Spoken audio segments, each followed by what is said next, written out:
In this video, we're going to take a brief look at mail merge using Microsoft Excel as your data source, Microsoft Word as the ultimate mail merge tool, and we'll look at an example of creating passports for your students, perhaps for a class activity, but you can use this with just about anything. So to start with, I've created an Excel sheet. It includes a column for first name, last name. We're going to assign students to all different countries. We're going to give them different birth dates. And the expiration of their passport is the same, but there could be all sorts of information in here. So this is saved as passport data and not necessary to have it open during the process. So to start with mail merge, if you're not familiar, you would go to Mailing, Start Mail Merge. Well, this is one way at least to start it. And we're going to pick labels. Because what I'd like to do, if I pick letters, it's going to create one per page, and that's fine. But we'd like to look at some custom templates so we can fit more than one on a page and then cut them out as necessary. So we'll do that under Labels. Now, it gives you all sorts of different options, like it'll divide the page in half, so give you half a letter size, a quarter of a letter size, 30 per page, 80 per page, or not 80 I don't think, but 30 per page, etc.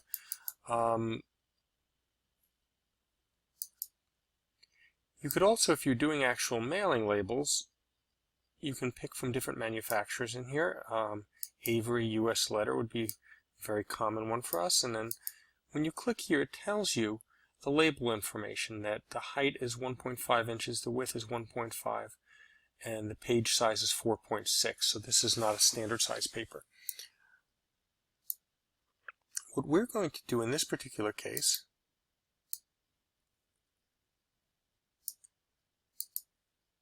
is we're just going to say we'd like to make a new label. Its label name is going to be Passport. The page size is going to be 8.5 by 11, which is standard.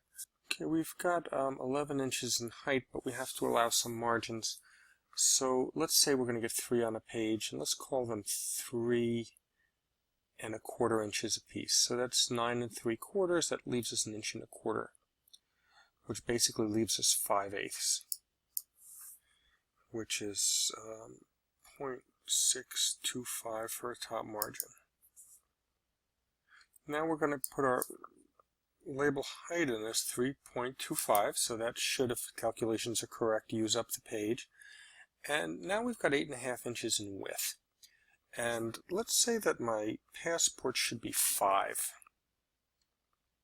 That leaves us 3.5 inches, so that's 1 3/4. Adjust this to 5 inches here. Now the number across at this point is only going to be 1. That's all we have room for. And the number down is going to be 3.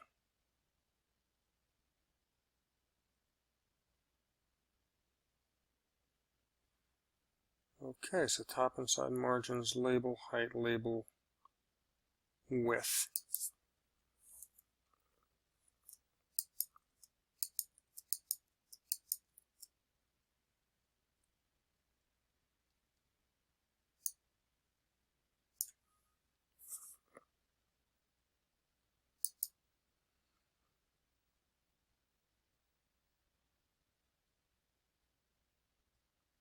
Oh, I'm sorry, here the vertical pitch. The pitch from the top of one label to the top of another is going to be 3.25. So there's going to be no space between them. So there we go. There you go. That should make it better. Okay. Now, next thing I'd like to do with my mailings is select my recipients, so I'm going to use an existing list.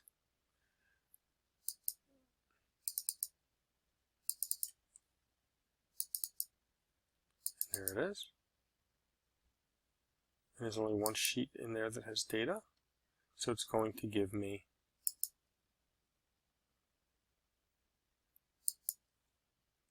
that's going to make the fields available to me. Now, if I'd like to see my design as I'm working, I can always turn the borders on. So now you can see the actual size of my passports. I can turn them off later, or I can leave them on for printing. In order to put content into a mail merge, we go back to mailings and my fields are here. You can see insert merged fields. Well, now, since I've selected that list, these are available to me. So let me just put in a first name, a last name, a country, a birth date, and an expiration date. If I want to see what these values actually are, I can go to Preview Results, and you can see Joe Smith's is first. I don't see anything in the second or third template, but that's because I can update my mail labels. Click that field here, and now you can see it's Maggie Jones, Wilma Smith, and I could actually page through them. This is it acts a little funny now. If I page through them, it's showing me the next person in the list. But if I were to actually go to Finish and Merge, which is what I would want to do, you can see that it puts the first three on the first page. When it gets to the second page, it continues on with the others. Now, you saw that I did Finish and Merge. That brought a new copy. So this is a file called Labels1. Do I want to save that? No. This is my template. So there's a difference between the template and the hard copy that gets created once you merge them by saying Edit Individual Documents. Okay, so that's an important thing to note. I'm going to stop the video now, and I'm going to do a little bit of formatting in this section to make this look a little more like a passport. Okay, I don't know how much more like a passport I made it look, but let's get started with this. I'm going to insert a picture here. This picture essentially is a placeholder. It is possible with Excel to put in a link to the address or the location of a series of pictures and have it mail merge, but I find that's really more trouble than it's worth. It's easier to put in a placeholder and then just swap the pictures in very, very quickly. So here I'm going to wrap the text, and I'll make it tight. Oops, sorry. There we go. I'll make it square. Bring that up alongside. If I wanted to, I could push it down. I'll take my picture maybe and put a little line around it. I'll come down to the bottom here and I'll insert another picture. Now if the picture is too large for the space, just shrink it till it fits.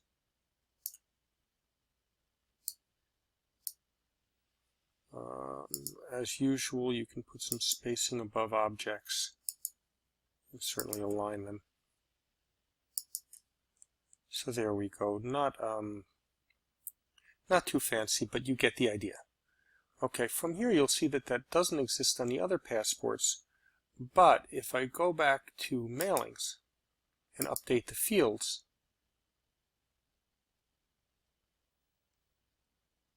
okay, it will update them. As a matter of fact, let me take this one and, I'm sorry, go to Format, just put a little picture border around it to make it stand out a little bit. Again, doesn't update automatically. You have to go to your mailings and update the labels so that carries across. Now, if you were finished and you like this, I mean, obviously you can change colors, you can get a lot more, a lot fancier with this. But now you say Finish and Merge, Edit Individual Documents. And now what I'm going to wind up with